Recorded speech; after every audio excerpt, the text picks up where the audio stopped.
بسم الله الرحمن الرحیم.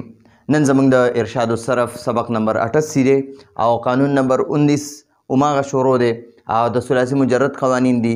مونږ د دې نه مخکې درس کې د الف مقصوره او الف ممدوده د قانون باره کې بحث کړو. اوله مونږ د الف مقصوره تعریف او دوه قسمونه وي، الف مقصوره اصلي، الف مقصوره غیر اصلي. بیا هم د الف ممدوده تعریف وکړو او د الف ممدوده مونږ څلور قسمونه وي، الف ممدوده اصلي، الف ممدوده غیر اصلي، الف ممدوده تانیثي، الف ممدوده الحاقي. د دې څلور څیزونو مونږ تعریف وکړو او ښه په تفصیل سره مونږ په هغې بحث وکړو. نن به مونږ د امالې لغوي او اصطلاحي تعریف کوو، معنا به وایو، هغې باندې به ځان پوهیو. اماله څه ته وایي؟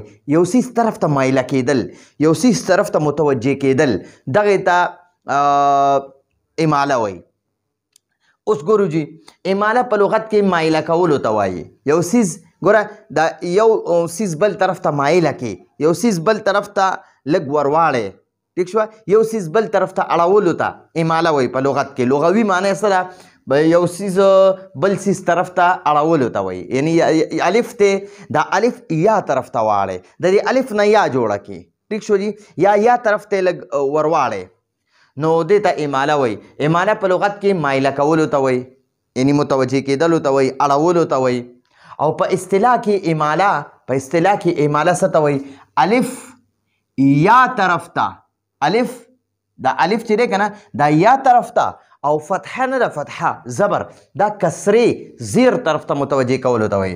دا فتحه به د کسرې طرف ته مایله کې، الف په یا طرف ته مایل کې او فتحه چې ده دا به کسرې طرف ته مایله کې، ټیک شوه. نو دې ته دا اصطلاحي معنی ده، الف یا طرف ته متوجه کول، یعنی یا طرف ته اړول، یا طرف ته مایله کول، او فتحه چې ده دا کسرې طرف ته اړول، دې ته اماله وایي.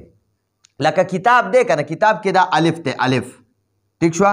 د کتاب په ځای باندې کتیب ووایه، د الف نه یا ساکنه جوړه که، الف نه یا ساکنه جوړه که، نو کتیبون شو، کتابون نه څه شو؟ کتیبون شو. نو وګوره دې کې مونږ د کتاب کې دا الف نه دی، الف دا یو الف، ټیک شوه، دا مونږ د یا طرف ته مایله کو، یا طرف ته څه کو؟ مایل کو، یعنی یام ته جوړه کړه. او اوس دا زبر نه دی، زبر د زبر نه وروستو یا لین ده، نو کتیب شو، کتیب. نو دا فتحه نه ده، دا لږه داسې یا طرف ته مایله شوه. ګوره دا فتحه مونږ فتحې په ځای پرې نه ښوده، کتیب یا کتیب، کتیب دا دواړه یو بل ته قریب قریب شو. نو د کتاب په ځای کتیب ویل. او ښه، په دې کې الف نه دی، الف دا یا طرف ته او فتحه کسرې طرف ته مایل شول، ټیک شوه. الف مونږ یا طرف ته مایل کو، یعنی د دې الف نه مونږ یا جوړه کړه، او فتحه چې ده دا کسرې طرف ته مایله شوه. مونږ اوس دا فتحه زبر د په خپل ځای باندې دی، خو لږ غونته کې دی، په ویلو کې دی یا طرف ته مایله شو، ټیک شوه. اوس د دې قانون الف مقصوره او الف ممدوده قانون، د دې الف مقصوره او الف ممدوده قانون دوه حصې دي. د دې الف ممدوده او الف مقصوره دوه حصې دي. اوله حصه د الف مقصوره باره کې ده، اوله حصه د الف مقصوره باره کې ده، او دویمه حصه د الف ممدوده باره کې ده. نو دا دوه حصې دي. دا قانون به موږ په دوه حصو کوو. نو دې نه مخکې درسونه هم د دې الف مقصوره او الف ممدوده باره کې وو، د دې نه مخکې درس، او د اوسنۍ هم د اماله باره کې شو. او بیا به انشاءالله الف مقصوره والا بیل قانون وایو، الف ممدوده والا بیل قانون به وایو. خو دا د الف مقصوره تعریف او قسمونه، د الف ممدوده تعریف او قسمونه هم ځکه ووي چې دا به زمونږ په قانون کې استعمالیږي.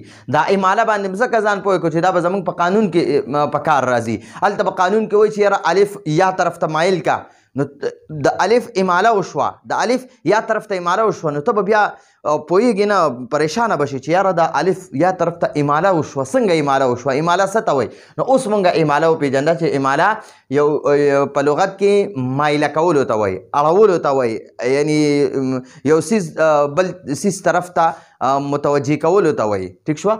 نو او په اصطلاح کې څه ته وایي چې الف یا طرف ته مایله کا او فتحه کسرې طرف ته مایله کا، بس دا اماله شوه، ټیک شو نو دا زمونږ د نن ورځې درس و راتلونکي درس پر اجازت غواړو هذا هو المرام والله اعلم بحقیقة الكلام